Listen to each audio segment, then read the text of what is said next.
வணக்கம் friends, good morning. இன்றைக்கி ரொம்ப ரொம்ப ஸ்பெஷல் ஈவெண்ட் ஒன்று. It doesn't happen always. நார்மலாக இயல்பாக நடக்கிற ஒரு நிகழ்ச்சி கிடையாது. ஏன்னா எவ்வளோ முறை நம்ம டோட்டலாக ஒருவருடைய கல்லீரலை எடுத்துகிட்டு ஒரு மாற்று கல்லீரல், டோனர் கல்லீரல் வச்சுட்டு டிரான்ஸ்பிளான்ட் சர்ஜரிங்கிறாளே, டோட்டல் லிவர் டிரான்ஸ்பிளான்ட், அந்த ஆப்ரேஷன் பண்ண ஒரு பேஷண்ட்டை ஆப்ரேஷன் ஆகி ஒரு வருஷம் கழிச்சு, எக்ஸாக்டாக ஒரு வருஷம் இன்றைக்கி 22 February, அவளை நல்ல ஒரு ஆரோக்கியமாக புன்னகையோட, அவங்க மனைவி முகத்துலேயும் புன்னகையோட பார்க்குற அந்த காட்சி ரொம்ப அபூர்வம் தானே. அது இன்றைக்கி நமக்கு நடக்கிற அந்த பாக்கியம் இறைவனே கொடுத்த பாக்கியம் தான் நினைக்கிறேன். இதுக்கு சின்ன பேக்ரவுண்ட் இன்ஃபர்மேஷன். ஏற்கனவே இவங்களை பற்றி நான் நிறைய வாட்டி சொல்லியிருக்கேன். முருகேசன் ரொம்ப தங்கமான மனிதர் தான். ஆனால் நம்ம தமிழ்நாட்டில் ஒரு சாபக்கேடு இருக்கு இல்லையா. நல்லா இருக்கிறவங்க கூட ஒரு காலகட்டத்தில் ஒரு மோசமான நண்பர்களாலேயோ வேறு ஏதாவது மோசமான ஒரு சூழ்நிலையிலையோ குடிப்பழக்கத்துக்கு ஆளாகி கொஞ்சம் கொஞ்சமாக அவங்க கல்லீரலுடைய ஃபங்க்ஷனை இழந்து நிறைய பேர் இறந்து போயிடுறாங்க. என்ன அப்படி நடக்கிற ஒரு 1,00,000 பேருக்கு ஒருத்தருக்கு வேணால் லிவர் டிரான்ஸ்பிளான்ட் பெற ஒரு வாய்ப்பு கிடைக்கும், பாக்கியம் கிடைக்கும், அந்த சந்தர்ப்பம் கிடைக்கும், அந்த அதிர்ஷ்டம் கிடைக்கும். அது இவருக்கு கிடச்சிருக்கு. அது இவருக்கு கிடைச்சதுக்கு முக்கியமான காரணம் அவர் பண்ண அதிர்ஷ்டம் ரேணுகாதேவி மாதிரி ஒரு மனைவி அமைந்தது. அவன் நம்ம முன்னாடிலாம் கேட்டிருப்போம், கல்லானாலும் கணவன், ஃபுல்லானாலும் புருஷன் அப்படின்னு. புல்லானாலும் புருஷன். அது மாதிரி நீ எவ்வளோ மோசமாக இருந்தாலும் சரி, உனக்கு எவ்வளோ கட்டுப்பனாலும் சரி, உனக்கு எப்படியான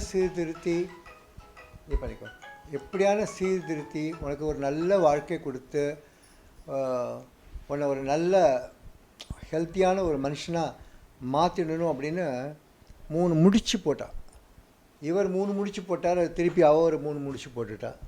அதனால் இது சாத்தியமாக இருக்குது. இல்லைன்னா சத்தியமாக சாத்தியமாக இருக்குது. இது கொஞ்சம் கூட மிகையான ஒரு சொல்லே கிடையாது. அதனால் இது மாதிரி ஆளுங்களுக்கெல்லாம் ஒரு நல்ல மனைவி ஆரம்பத்திலேயே திருத்தி அந்த குடியிலேருந்து வெளியில் கொண்டு வந்திருந்தால் ரொம்ப சந்தோஷமாக இருந்திருக்கும். ஆனால் இவர் விஷயத்தில் அப்படி நடக்கலை. அவர் ஆல்மோஸ்ட் கல்லீரல் பூரா ஃபங்க்ஷன் இழந்து இன்னொரு 2-3 months அவருக்கு டிரான்ஸ்பிளான்ட் பண்ணலைன்னா அவர் உயிருக்கு உத்தரவாதமே கிடையாது. அந்த ஸ்டேஜில் தான் நாங்கள் டிரான்ஸ்பிளான்ட் பண்ணோம். டிரான்ஸ்பிளான்ட்ங்கிறது ஒரு சாதாரண ஒரு முயற்சியே கிடையாது.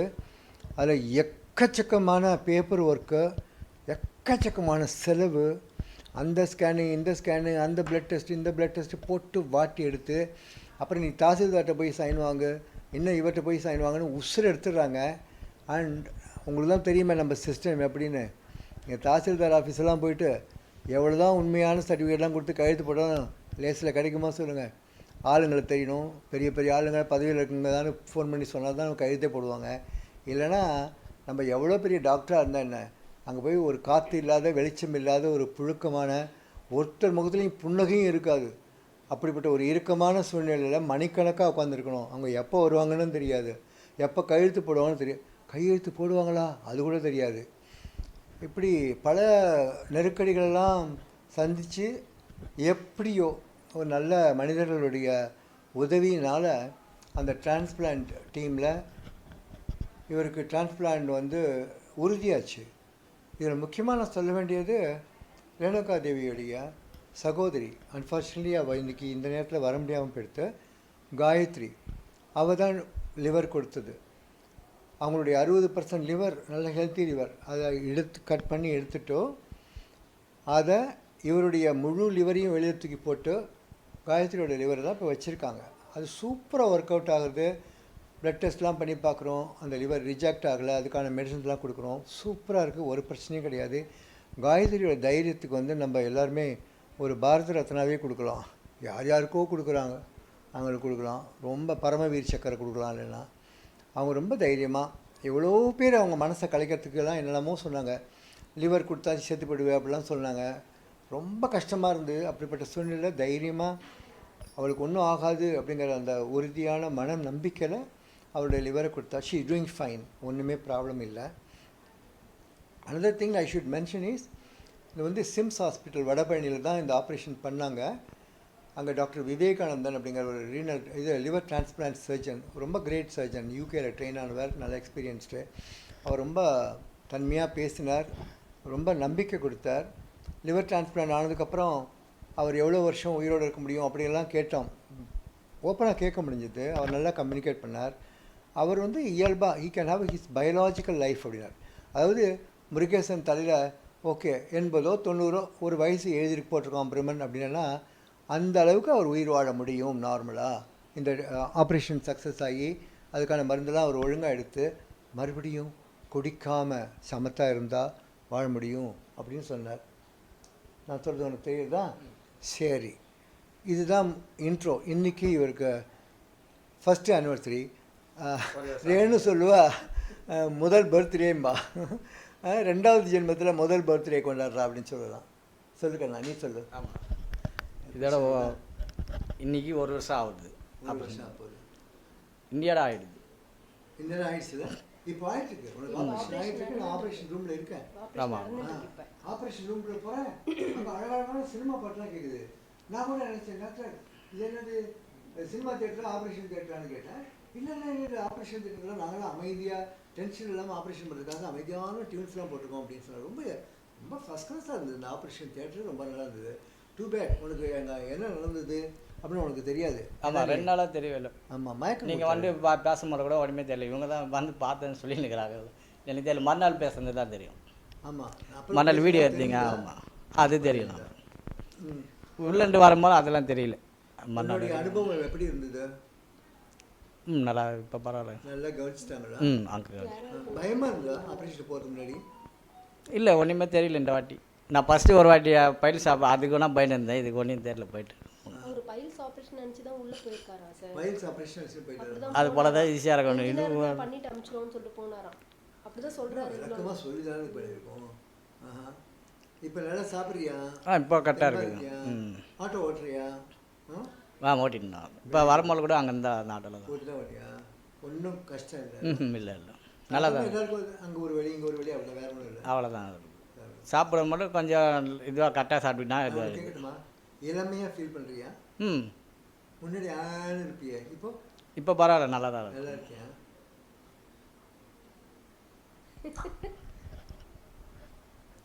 ரேணு, நீ சொல்லுக்கண்ணா.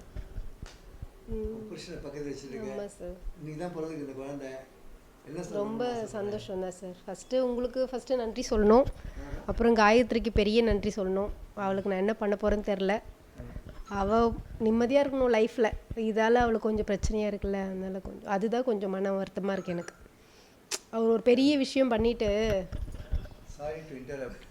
அவங்க வெளிப்படையாக சொல்கிறதுக்கு தயக்கமாக சொல்கிறாங்க. இது ஐ திங்க் இந்த உலகமே தெரிஞ்சுக்கணும்னு நினைக்கிறேன். இப்போது அவங்க வந்து ரொம்ப தைரியமாக நான் தன்னுடைய அக்காவுக்கு வந்து ஹெல்ப் பண்ணணும், அக்கா புருஷனை காப்பாற்றணும், தனக்கு இதனால் ஒரு டேஞ்சரும் இல்லை அப்படின்னு உறுதியாக நம்பி தான் அவங்க லிவர் டிரான்ஸ்பிளான்ட்டுக்கு ஒத்துட்டு லிவரை கொடுத்துருக்காங்க. ஆனால் இதை பற்றி சரியாக தெரிஞ்சுக்கிறதுக்கு ட்ரை பண்ணாமல், ஆனால் இதை வச்சுட்டே பாலிட்டிக்ஸ் பண்ணி குடும்பத்தில் குழப்பம் விளைவிக்கணும், குடும்பத்தை பிரிக்கணும், உறவுகளெல்லாம் பிரிக்கணும் அப்படின்னு பல பிரச்சனைகள் அங்கே ஆகி, அதனால் காயத்ரியுடைய பர்சனல் வாழ்க்கையில் பல பிரச்சனைகள் இப்போது நடந்துட்டுருக்கு. ஏன்னா டாக்டர் இதெல்லாம் ஓப்பனாக சொல்கிறாரே அப்படின்னு நினச்சிக்காதீங்க. இதை கேட்குறவங்க எல்லோரும் ஒன்று புரிஞ்சுக்கணும். மருத்துவ விஷயத்தில் தெளிவாக டாக்டர் சொல்கிறத புரிஞ்சிட்டு அதுபடி நடக்கணும். நமக்கு தெரியாத விஷயத்தில் அவங்களாம் வந்து லிவர் கொடுத்தானா இவள் வாழ்க்கை கட்டிப்படும், இவள் வாழ்க்கை கட்டிப்போனால் அவனுடைய கணவனோட வாழ்க்கை கட்டி போகும், குழந்தைகள்லாம் கெட்டு போகும் அப்படின்னு ஒரு பயத்தில் அங்கே இருக்கிற வயசானவங்க, ஏன்னோ அந்த இதுக்கு முன்னாடி இந்த ஜென்ரேஷன் அவங்கெல்லாம் குடும்பத்தில் ரொம்ப குழப்பம் விளைக்கும் போது உறவுகள்லாம் கெட்டு போகிறது. அதனால் எல்லாரோட நிம்மதியும் போகிறது. இப்படிலாம் ஆப்ரேஷன் ஆனதுக்கப்புறம் எல்லோரும் நிம்மதியாக சந்தோஷமாக இருந்து நல்லா வேலைக்கு சாப்பிட்டா ஹெல்த்தியாக இருக்கும், எல்லாருமே நல்லாயிருக்கும். ஆனால் அதேமாதிரி நடக்கலை. அது ஒரு சின்ன வருத்தம் தான். இந்த ஆப்ரேஷன் எல்லாம் நல்லபடியாக வந்து சூப்பராக இருந்தால் கூட இதனால் குடும்பத்தில் உறவுகள் எல்லாம் பாதிக்கப்பட்டதேங்கிற ஒரு சின்ன வருத்தம் எனக்கு தான் இருக்குது. அதனால் நினச்சி சந்தோஷப்படுறதா இல்லை அவள் வருத்தமாக இருக்குது அதை நினச்சி ஃபீல் பண்ணுறதான்னு ஒன்றுமே தெரியல, குழப்பமாக இருக்குது ரொம்ப. ஓகே, அது கடவுள் தான் சார்ட் அவுட் பண்ணணும். டைம் தான் பெஸ்ட். கண்டிப்பாக நேரம் தான் அதை சரி பண்ணணும். கண்டிப்பாக சார். இந்த முக்கியமாக நம்ம சொல்ல வேண்டியது இப்போ அவர் எப்படி இருக்கார் வீட்டில்? இப்போ ரொம்ப சூப்பராக இருக்கார் சார், நல்லா இருக்கார், நல்லா இருக்கார். அடுத்த கல்யாணம் கூட பண்ணிக்கிற ரெடியாக இருக்கார். அடக்கல்ல என்ன வெயிட் பண்ணு, 60ஆம் கல்யாணம் பண்ணிக்கலாம், இன்னும் ஒரு 20 வருஷம் கிட்டத்தட்ட வெயிட் பண்ணலாம். ஆமாம் 14 வருஷம். ஓ ரெடியாக தான் இருக்கார். அவருக்கு 20 வருஷம் கூட வெயிட் பண்ண பிடிக்கல, 16 வருஷத்துல பையன் 44 ஆயிடுச்சு அவனுக்கு. அதெல்லாம் கரெக்டாக வச்சுக்க கணக்கு. குடிக்கும் போது கணக்கே கிடையாது, இஷ்டத்துக்கு குடிக்க வேண்டியது. கல்யாணம் பண்ணிக்கும்போது கரெக்டாக கணக்கு பண்ணணும்.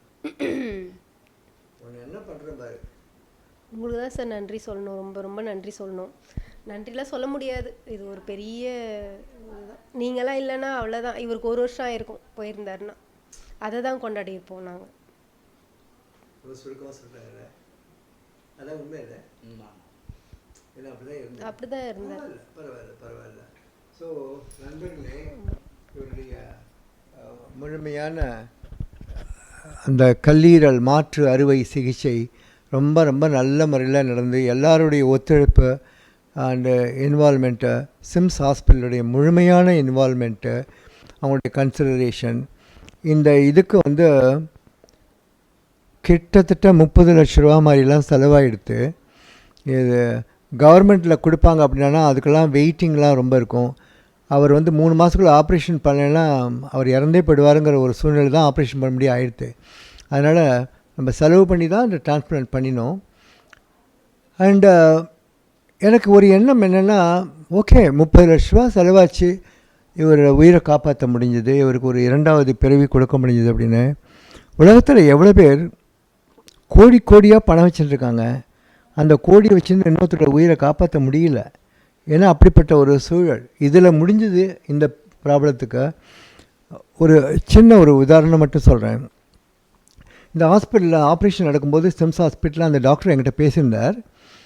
கோவிட் டயத்தில் சிம்ஸ் ஹாஸ்பிட்டலில் அந்த கார் பார்க்கிங், அந்த ரிசப்ஷன், அந்த ஏரியாவில் நிறைய பேர் காரில் கோவிட் பேஷண்ட்ஸோட பெட் இல்லாமல், ஆக்சிஜன் இல்லாமல் வெளியிலேயே வெயிட் பண்ணியிருந்தாங்களாம். அப்படி பெட்டு ரிலீஸ் ஆச்சுனாலோ இல்லை ஆக்சிஜன் அவைலபிளாக இருந்தாலோ அவங்க வந்து உள்ளே அட்மிட் பண்ணி ட்ரீட்மெண்ட் கொடுக்க முடியும். இப்படிப்பட்ட ஒரு சூழலை அங்கேயே ப்ராக்டிஸ் பண்ணிட்டுருக்கிற ஒரு டாக்டர், ஒரு லேடி டாக்டர், அவங்க கோவிட் அஃபெக்ட் ஆகி ரொம்ப சிக்காக ஹாஸ்பிட்டல் வாசலில் காரில் இருக்காங்க, அந்த போர்ட்டிக்கோவில் காரில் இருக்காங்க. அட்மிஷனுக்காக வெயிட் பண்ணுறாங்க, பெட் இல்லை. அவங்க அப்பா பயங்கர பணக்காரர், ஒரு பெரிய சூட்கேஸ் நிறைய அப்படியே கோடி கோடியாக பணம் வச்சுட்டு இருக்கார். கொஞ்சம் நேரம் ஆகுது, 1 மணி நேரம் 2 மணி நேரம் ஆகுறது, பெட் வேக்கண்ட் ஆகலை. அந்த பொண்ணுடைய நிலைமை ரொம்ப டிட்டீரியேட் ஆகிடுது, ஆக்சிஜன்லாம் ரொம்ப கம்மியாகிறது, ரொம்ப கிரிட்டிக்கல் ஆகிடுறாங்க. ஒரு ஸ்டேஜில் பெட்டு காலி ஆகலை, ஏன்னா அந்த பொண்ணு, அந்த டாக்டர் இறந்துட்டாங்க கார்லேயே. அப்போது அந்த பொண்ணுடைய அப்பா ரொம்ப வருஷத்தில் மிகுந்த ஏமாற்றத்தோட, ஃப்ரஸ்ட்ரேஷனோட, ஏமாற்றத்தோட அப்படியே அந்த காரை விட்டு வெளியில் வந்து அந்த சுட்கேஸை, பெரிய சுட்கேஸை திறந்து அதில் இருந்த 500 ரூபா கட்டுக்கட்டாக இருந்தது அவ்வளோ, அப்படியே தூக்கி அந்த ஹாஸ்பிட்டலுக்குள்ளே அப்படியே வீசி எறிஞ்சிட்டு போனாராம். இந்த காட்சியை நீங்கள் நினச்சி பாருங்கள். அவள் கோடி கோடியாக பணம் இருக்கு, ஆனால் அந்த பொண்ணுடைய வாழ்க்கையை காப்பாற்ற முடியல. இவர் விஷயத்தில் கோடி கோடி கிடையாது, லட்சமாக பணம் இருந்தது, இவர் உயிரை காப்பாற்ற முடிஞ்சது. ஏன்? உன்னை காப்பாற்றணுங்கிற ஒரு லட்சியம் இருந்தது, காப்பாற்ற முடிஞ்சது. ஓகே, ரைட் நண்பர்களே, ஐ ஹோப் இந்த பதிவு உங்களுக்கு வந்து அறிவுபூர்வமான சில விளக்கங்கள் கொடுத்துருக்கும். லிவர் டிரான்ஸ்பிளான்ட்டை பற்றிய விளக்கங்கள். அண்டு லிவர் டிரான்ஸ்பிளான்ட்டே தேவைப்படாமல் ஒரு அழகான வாழ்க்கை வேணும். யாரும் குடிக்கக்கூடாது. குடி மாதிரி ஒரு கோர அரக்கன் எதுவுமே கிடையாது. அதுக்குள்ளே போனால் மீண்டு வர்றது முடியவே முடியாது. அது ஒரு புதை சேர். அதை எல்லோரும் புரிஞ்சுக்கணும். ஆனால் நம்ம அரசாங்கம் அதெல்லாம் புரிஞ்சுக்கல. அதுலேருந்து வர வருமானம் தான் மக்களுக்கு இலவசம்லாம் கொடுக்கறதுக்கு உதவி பண்ணுறது. அந்த இலவசம் அப்படிங்கிறதுல என்ன, பாதி பணம் மறுபடியும் டாஸ்மார்க்கு தான் போகிறது. இதெல்லாம் பற்றி பேசினா 4 பேராக பேசிகிட்ருக்கலாம். குடியை கெடுக்கும், அதில் ஒன்றும் மாற்று கருத்தே கிடையாது.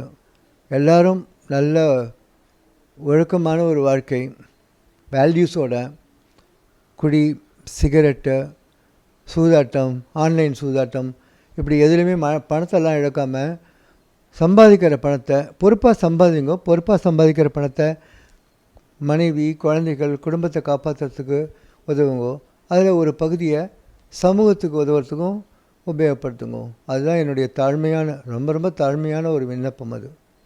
நன்றி நண்பர்களே. வெல்கம்.